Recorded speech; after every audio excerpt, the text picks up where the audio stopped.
Halo, boy, kan mooy Abo. Abo bi train lay wuyoo. Ban mafia la nekk. Mafia bi train lay wuyoo. Boy, lan mooy train. bu ñu xamoon luy train dina gën a xaat kay. mais boy, dégg naa sa gang bi da ngeen ñàng ree sax du ngeen ko def.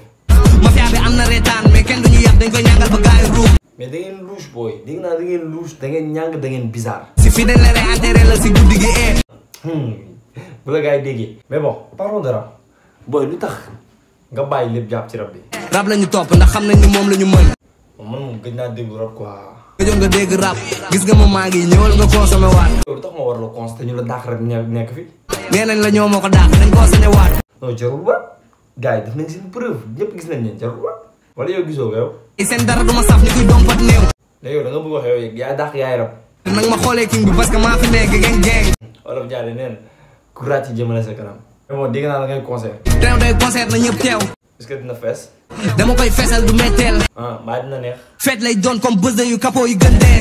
léegi yow ku la bëgg jot comme pour sponsoriser concert bi wala def ay pub truc du genre fu muy jaar. ku mu bëgg a jot yaa ngay contacter. ok man xam naa ne moom incha allah mën naa ma ñëw si concert bi quoi. dootoo ñëw mel ni Sada Diouf. booy xamoo sa bopp nag xamoo sa bopp da ngaa fuuy te xamoo sa bopp. tur bee ngi daw ci sa nopp di toj Sénégal te saafu ma dara bro carax laay maata man kooku di dox sama saay. Abo bi train lay wuyoo.